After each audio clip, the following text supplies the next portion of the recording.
Narcos se disputan la legalización de 654 hectáreas de terrenos de 42 invasiones en Durán.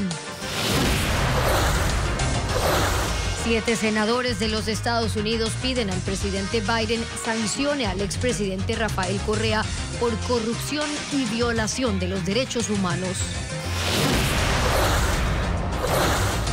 Los escáneres para la revisión de contenedores ya fueron instalados en 7 puertos del Ecuador, aunque su operación empezará en noviembre. La ciudad de San Diego, en el sur de California, fue declarada en emergencia humanitaria por la masiva llegada de migrantes. Hola amigos, ¿cómo están? Bienvenidos a Televistazo este martes 3 de octubre. Estefi. ¿Qué tal, Gaby? Amigos, buenas tardes. Comenzamos con un nuevo rasgo de la disputa entre mafias en Durán, Guayas.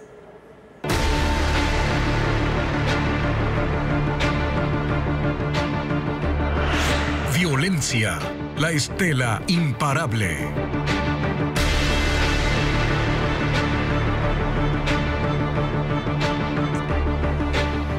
Dos bandas generan terror en las 42 invasiones de Durán en Guayas. La policía investiga si están detrás del asesinato de un funcionario del registro de la propiedad y de amenazas contra otros 2. Melín Ochoa con los detalles de la disputa. En Durán nadie quiere hablar del tema, pero son 42 las invasiones consolidadas en 654 hectáreas, lo que representa el 40% de ese cantón de Guayas, y son dominadas por 2 organizaciones criminales que se disputan el control. Un funcionario de la Secretaría de Asentamientos Irregulares dice que estos lotes tienen más de 15 años sin asfaltado ni servicios básicos, pero estos grupos irregulares intentan liderar las legalizaciones de las casas. Estos grupos les cobran $500 por levantar una vivienda de madera y $2.000 por levantar una vivienda de cemento. Entonces, obviamente son gente pobre que no tiene estas cantidades. La policía tras cámaras indicó que aún investigan si los últimos ataques a funcionarios públicos tienen relación con las 2 bandas que operan en los asentamientos irregulares.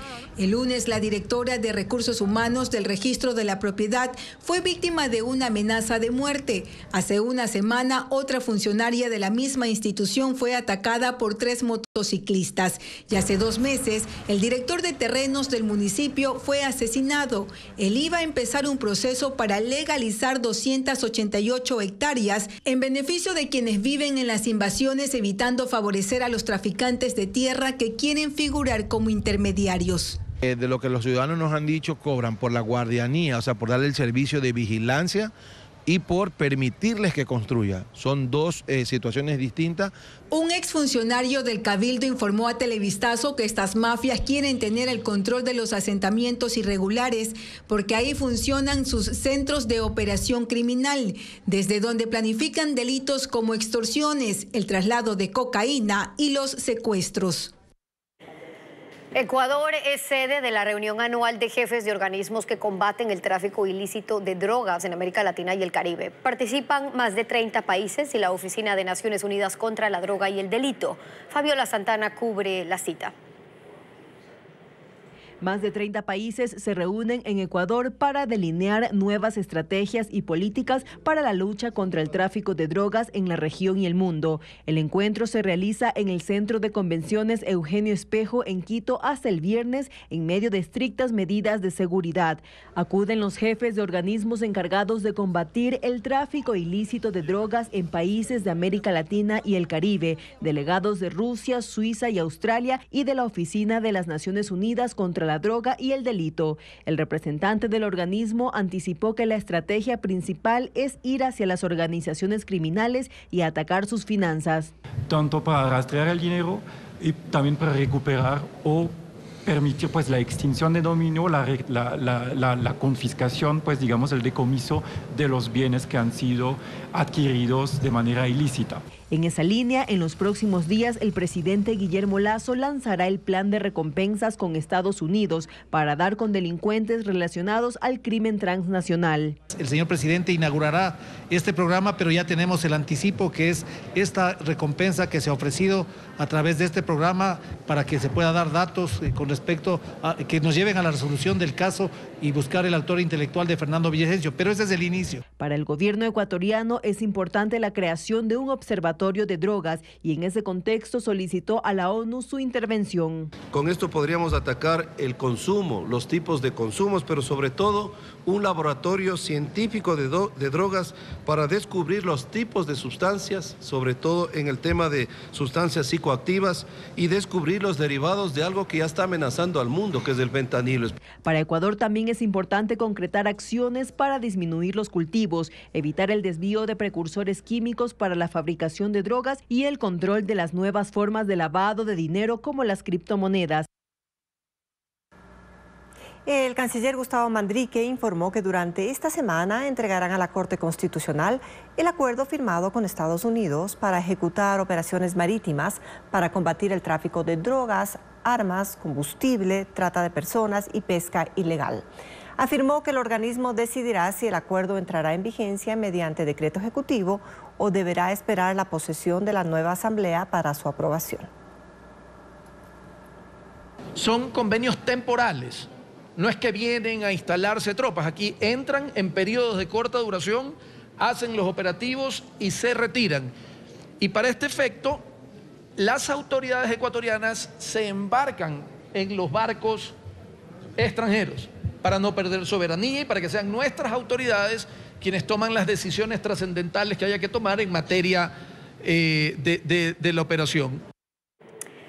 7 senadores de Estados Unidos piden a Joe Biden que responsabilice a Rafael Correa por su participación en actos de corrupción y supuestamente violar derechos humanos en el Ecuador. Adriana Bermeo con los detalles.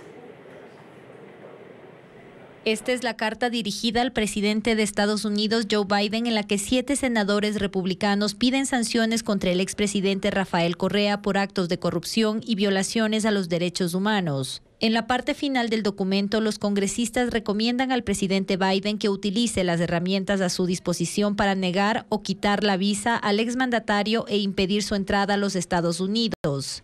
Por corrupción mencionan al caso Sobornos y la condena de 8 años en contra de Rafael Correa. También señalan los casos Petrochina y Odebrecht, por el que el ex vicepresidente Jorge Glass fue sentenciado a 6 años de prisión. Sobre los derechos humanos, los congresistas dicen que Correa restringió las libertades de prensa, expresión y reunión, además de sancionar a medios de comunicación. El senador por Florida, Marco Rubio, en un comunicado justificó su decisión de firmar la carta. Menciona que el expresidente Rafael Correa difunde activamente retórica antiamericana y altera las instituciones democráticas de su país para su propio beneficio. Los congresistas que también firmaron la carta son Jim Rich, Bill Cassidy, Bill Hagerty, Rick Scott, Tim Scott y John Cornyn. En Estados Unidos, el condado de San Diego, en el sur de California, declaró una crisis humanitaria para obtener más recursos por el incremento de migrantes en las últimas semanas. CNN con el informe. Un aumento acelerado. ¿Español? Cientos de migrantes llegando en olas constantemente a la frontera con California. A veces son 50 o 100 o solamente 5.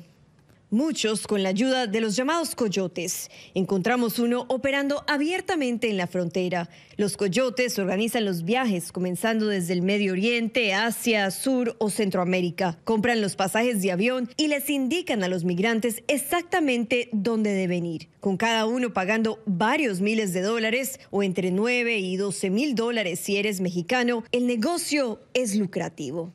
Personas como Alexander. Por la violencia que se vive en Colombia. Como él, muchos más, escapando de la violencia u otras circunstancias difíciles, entraron por esta parte de la frontera, en Boulevard, California, donde termina el muro. Luego son las organizaciones sin fines de lucro las que brindan agua y comida a los migrantes. Esta semana, el condado de San Diego, por voto bipartidista, declaró la crisis humanitaria. La esperanza es que el gobierno federal pueda proveer fondos para migrantes quienes después de ser procesados por la patrulla fronteriza eventualmente terminarán en las calles de San Diego antes de llegar a su destino final. Pero antes de todo esto tienen que esperar en el desierto, en estos refugios improvisados que son su única protección. El gobierno de Malasia se alista para sembrar nubes y combatir la contaminación del aire derivada de centenares de incendios de la vecina Indonesia. Esta es una técnica para manipular el clima y provocar lluvias.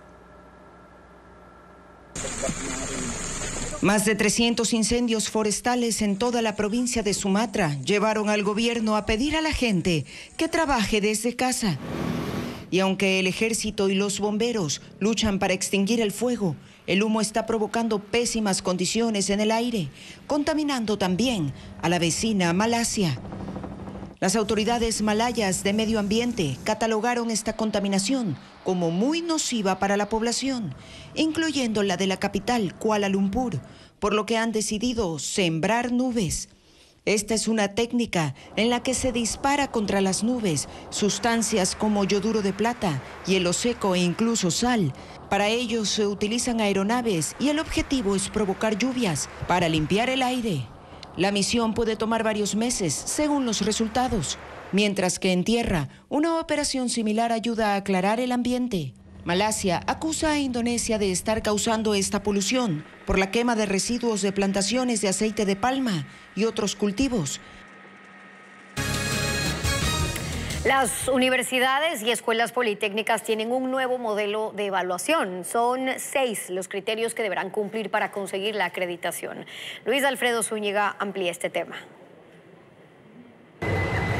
Son 62 universidades y escuelas politécnicas en el Ecuador que tendrán que cumplir con un nuevo modelo de evaluación para acreditarse y seguir operando. El Consejo de Aseguramiento de la Calidad de la Educación Superior, CASES, lo preparó este año y ya fue entregado. Son 6 criterios que se tomarán en cuenta: condiciones institucionales, docencia, condiciones del personal académico y estudiantes, investigación e innovación, vinculación con la sociedad y sistema de aseguramiento de la calidad.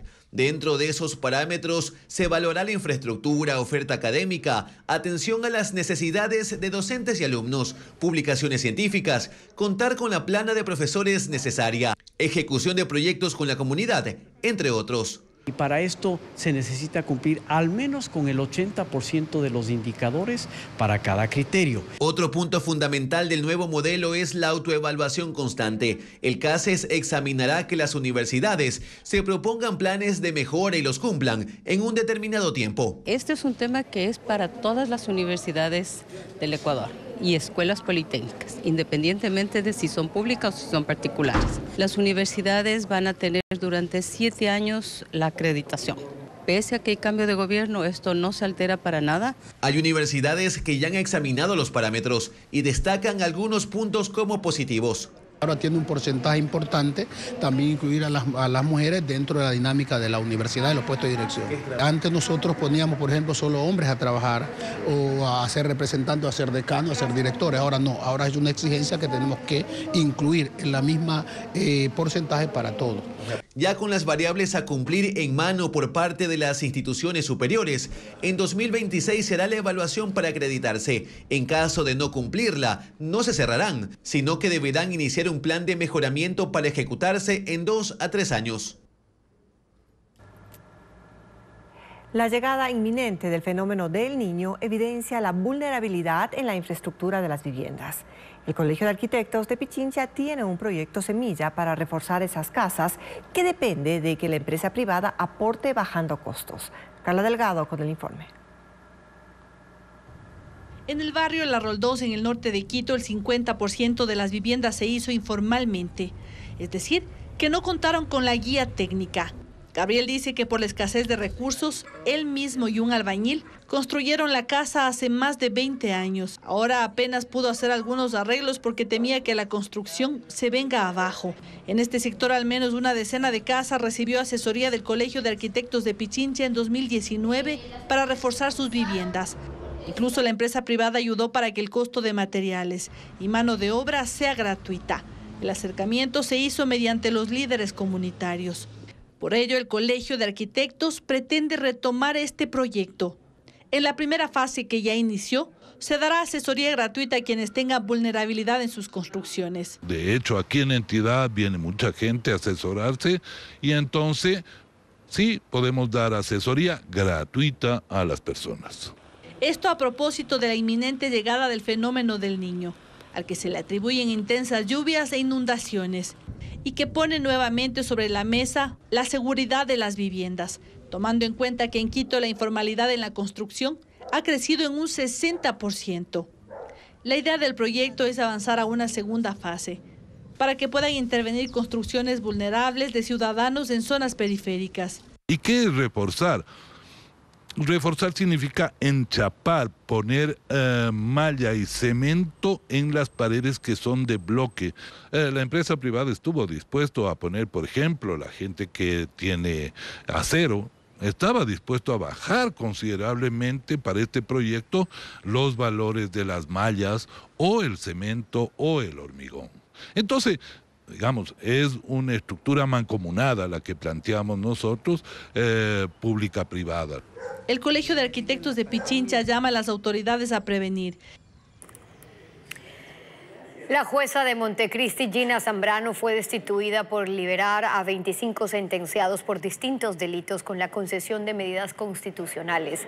La Fiscalía la procesará por prevaricato. Jacqueline Rodas informa que ya se fijó la fecha de audiencia.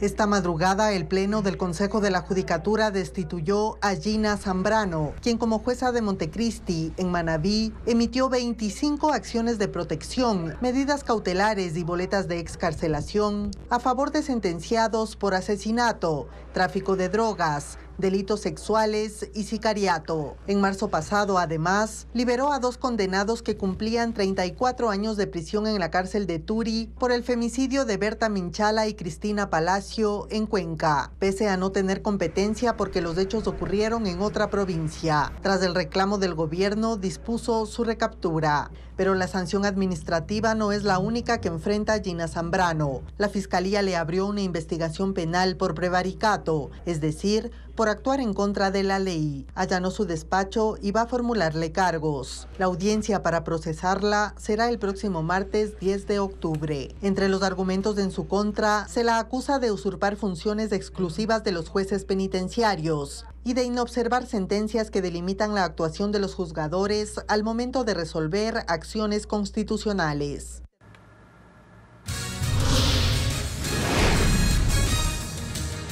¿Por qué el Consejo de Seguridad de la ONU aprobó el despliegue militar internacional en Haití?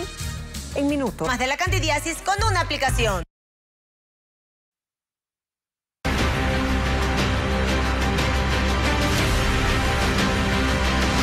Elecciones 2023.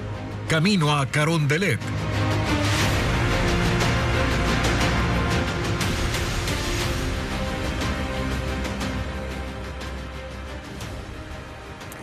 La imagen de Álvaro Noboa ha tenido un impacto muy significativo en la campaña de su hijo Daniel. Ha aportado frescura a una contienda electoral que era demasiado sobria y ha servido para conectar con algunas audiencias que ven como un meme al magnate. Luisa María Heredia con el análisis. La imagen del empresario y ex candidato a la presidencia Álvaro Noboa en la campaña de su hijo Daniel Noboa tiene un claro efecto disruptivo. No cuenta con un peso tan fuerte como para endosar un caudal de votos, pero por su estilo, que es muy natural y característico, le aporta carisma. Con sus ocurrencias le da un toque jocoso que contrarresta el carácter introvertido de Daniel Noboa. Hacia la candidatura del presidenciable admiten que Álvaro Noboa es un meme para los jóvenes. Lo que hizo fue tomar estos episodios quizás chistosos o cómicos, reutilizarles y darle un contexto en la campaña. Entonces sí es un punto a favor porque quizás muchos de los jóvenes lo vieron pero no entendían quién era. Los stickers stickers y demás imágenes con frases de Álvaro Noboa que siempre se viralizan han hecho que quienes no conocen al padre de Daniel Noboa igualmente lo identifiquen y hasta sientan empatía con él. Verlo y oírlo les saca una sonrisa en tiempos de conmoción y de apatía política. Es una ayuda para Daniel Noboa y su candidatura. Para romper un poco la pasividad del elector actual que no está tan interesado en política, que es refractario a los partidos políticos, son una forma de llegada muy buena hacia los indecisos. Ecuatorianos, se armó el despelote. De hecho, haber incluido sus videos como parte de la narrativa de redes sociales y también en jingles que musicalizan gran parte de los recorridos que Daniel Noboa realiza, ha neutralizado lo que hubiera podido ser explotado como burla por parte del correísmo. Entonces, desapegarme de eso, ¿para qué? Si ellos no lo hacían así, del otro lado lo iban a ridiculizar y lo iban a atacar. Y es más, del otro lado ni siquiera lo mencionan mucho. Pero como toda vinculación cercana con un político tradicional, hay un lado no tan amable que Daniel Noboa últimamente está teniendo que afrontar. ¿Qué negativos del padre le estás hablando a Daniel Noboa? Sobre todo el tema de los impuestos. Cosas que serán ciertas, no sabemos, pero la realidad no importa en la comunicación política. Pese a ello, que esté presente Álvaro Noboa en la campaña de su hijo también ayudó a cerrar el círculo familiar que rodea al candidato, en el que además de él destacan su esposa Anabela Sin, excongresista, y su nuera Lavinia Balbonesi, también su hermana Isabel Noboa, empresaria. Eso según los expertos en comunicación y marketing político. Transmite seguridad y despierta nostalgia, lo que apuntala a ese voto emocional que caracteriza al electorado en América Latina. La aparición constante de Rafael Correa al inicio de la campaña ayudó a posicionar la imagen de Luisa González, quien era muy poco conocida por el electorado. Pero luego su estilo confrontativo y su relación con el pasado se convirtió en un factor en contra. Que Rafael Correa sea una constante en la campaña de Luisa González, al menos para la primera vuelta, era indispensable. Su imagen aún tiene un poder irrefutable. Él es el dueño absoluto del voto duro del que la Revolución Ciudadana hace alarde. Y tratándose de una candidata desconocida para el electorado, acompañarle en transmisiones en vivo, podcasts, spots, publicaciones y videos de redes sociales, le daba esa identificación que le hacía falta. Pero vincular la imagen de un líder a la de un aspirante no es lo mismo que anclarle en la campaña. Pero a Luisa González, la mayor parte del tiempo cobijada por Rafael Correa, terminó debilitándola. La lealtad se interpretó como sumisión y hubo incluso simpatizantes de izquierda, no forzosamente correístas, a quienes no les gustó. Aquellos atributos y aquellos defectos que está en el electorado muy arraigados sobre el por qué no querían al correísmo, sin declararse anticorreístas, se ponen a comparar, ¿no? ¿Luisa va a ser igual o no va a ser igual que Correa? Y tuvimos toda una primera campaña en donde ella te decía que iba a ser igual, que iba a ser el continuismo, que íbamos a estar igual que antes. También hubo quienes consideraron que el país lo que menos necesita en momentos de turbulencia como los que se viven hoy por hoy es el estilo de la confrontación que ha caracterizado a Rafael Correa. Por esto, tratar de apartarse de ese paternalismo del expresidente es una de las principales estrategias antes de la segunda vuelta. Se dio cuenta de que los votos de Correa, que representan ese idealismo frente a la figura de un expresidente, no le bastan para concertar a la Unión. Y vemos que su mensaje casi se convierte en un símil del mensaje que daba Daniel Noboa en la primera parte. Pero desvincularse a estas alturas no resulta tan fácil. Además, ya queda corto el tiempo para posicionar la imagen independiente de una presidenciable, aun cuando intente dar a conocer sus gustos y aspectos más personales. Se ancló tanto a la figura del expresidente que hoy en este punto es difícil conformar liderazgo propio en tan poco tiempo. Los estrategas del correísmo creen los expertos en comunicación y marketing político. Al principio no supieron leer a los electores. Recién se dieron cuenta que hoy son más pacíficos y emocionales, también más autónomos y completamente apáticos ante los mismos planteamientos de antes. El Consejo de Seguridad de la ONU aprobó por consenso el despliegue de una fuerza multinacional para Haití. Soldados de varios países intervendrán junto a la policía local en el combate a las pandillas y al incremento de la criminalidad que tienen sometida a la población y que provoca el desplazamiento de miles de personas. Nos informa Pedro Jiménez. Haití atraviesa por una crisis sin precedentes ante la inseguridad. Naciones Unidas considera que se han agotado todas las medidas internas posibles y el primer ministro haitiano pidió en la Asamblea General de la ONU que la comunidad internacional actúe cuanto antes. Ecuador y Estados Unidos presentaron una resolución para autorizar que una fuerza multinacional apoye a las autoridades locales haitianas, iniciativa que fue aprobada con 13 votos de 15 y abstenciones solo de China y Rusia durante la más reciente sesión del Consejo de Seguridad de la ONU. La misión dará durante un año apoyo a la policía haitiana ante una oleada de violencia sin precedentes, con secuestros, violencia sexual, la trata de personas y el tráfico ilícito de armas. La fuerza internacional estará liderada por 1000 policías y militares enviados desde Kenia y se unirán brigadas de otros países. La misión es neutralizar a bandas armadas, proteger a civiles, restablecer la paz y luego, si es posible, ayudar a reconstruir la infraestructura vital en Haití. País donde las bandas criminales se han tomado zonas antes consideradas como seguras, con pandillas que van en aumento, violaciones, saqueos masivos y quema de casas que han obligado a mucha gente a salir de sus barrios. Hay 200.000 personas que han huido desde enero. Son desplazados internos que no tienen dónde ir.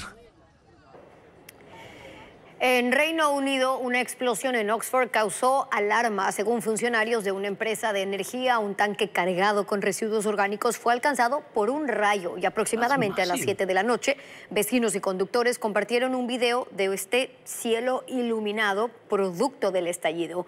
40 bomberos atendieron la emergencia. En Francia, las autoridades de París piden ayuda al Estado por una plaga de chinches. Los insectos están en tapicerías de asientos de transporte público, también están en trenes, en aviones, incluso en cines y hospitales. Aunque todavía no hay datos actualizados sobre el alcance de esta plaga, las empresas de desinfección y los usuarios aseguran que estos minúsculos parásitos del tamaño de una pepita de manzana están en todas partes y se alimentan de sangre humana. Hay campañas de limpieza para eliminarlos, pero muchos de estos animales han adquirido inmunidad a los químicos. Y una emergencia se registró en Cali por la caída de una avioneta de la Fuerza Aérea Colombiana a un parque que se incendió. Ciudadanos junto a los bomberos y paramédicos lograron apagarlo, rescatar con vida al piloto. Sin embargo, el copiloto murió. La alcaldía emitió un comunicado que confirma que la aeronave era de instrucción y había despegado desde la base de la Fuerza Aérea y se desconoce las causas del accidente.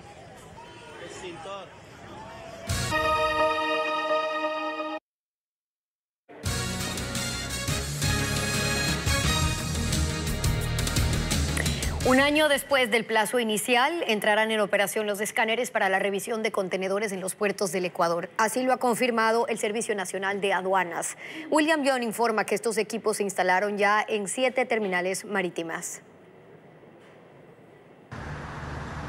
En el país hay 7 terminales portuarias que manejan contenedores. Entre el 1 y el 15 de noviembre comenzarán a funcionar en estas instalaciones los escáneres para revisar toda la carga que salga del Ecuador. Esto es, un año después de la fecha inicial, dispuesta en un decreto firmado por el presidente de la República en noviembre de 2021 y que daba 12 meses para su cumplimiento.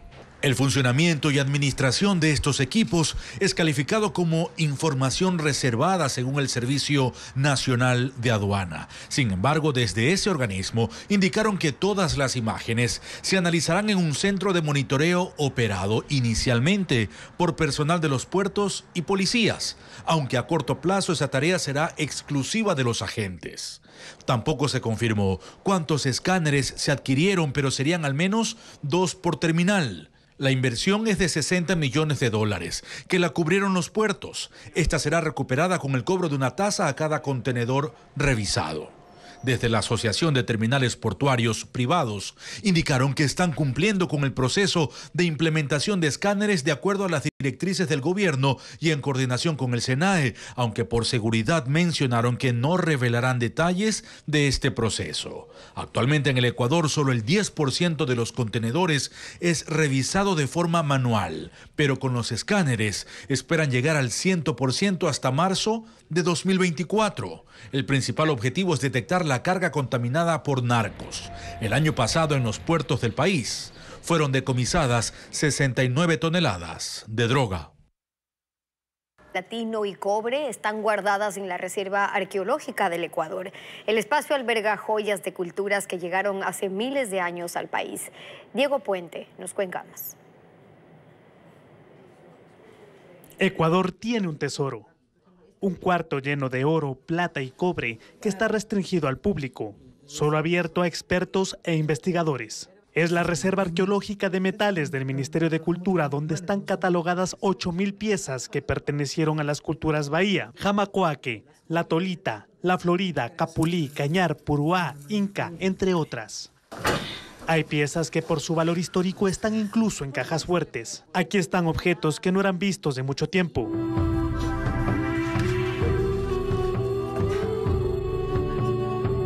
De a poco, el brillo del sol de oro, un símbolo nacional, cubre la sala y llena de asombro. Es una joya realizada por la cultura La Tolita, ubicada en la actual Esmeraldas. Luce perfecta, a más de 2.300 años de su elaboración. Los bienes son originales, puedo dar fe que son originales. Se tejen muchas historias de que se lo han vendido, que lo han sacado, que ya están en pedazos y que se ha hecho una réplica. Esto no sale por seguridad. La Tolita manejó el oro y el platino con gran destreza. Sus habitantes usaron técnicas como la filigrana o la cera perdida. Hay hachas de cobre que datan de hace 3.800 años. También ajuares funerarios, cascos, pecheras, bastones de mando, collares. Además están los objetos con los que los fabricaban y que son una constancia de los saberes de antaño. En forma de cucharón. Y aquí hay una evidencia porque está la rebaba. Es decir, aquí hay la evidencia de que ha sido introducida varias veces al fuego. El 100% de las joyas metálicas son de carácter fúnebre o decorativo. Algunas fueron encontradas en tumbas, otras compradas a coleccionistas y algunas rescatadas por arqueólogos. Mientras no exista un lugar con seguridades para su exhibición, este patrimonio permanecerá guardado.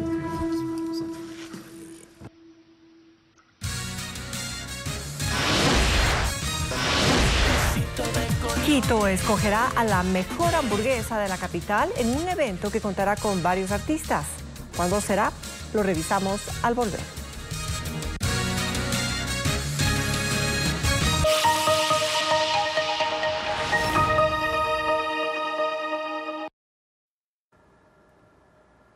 El sábado 14 de octubre ocurrirá un eclipse solar que se verá en Colombia y parcialmente en Ecuador. En el país vecino alertan del peligro que conlleva ver directamente al eclipse, pero ¿hay ese mismo riesgo aquí en Ecuador? Vanessa Robles con el reporte.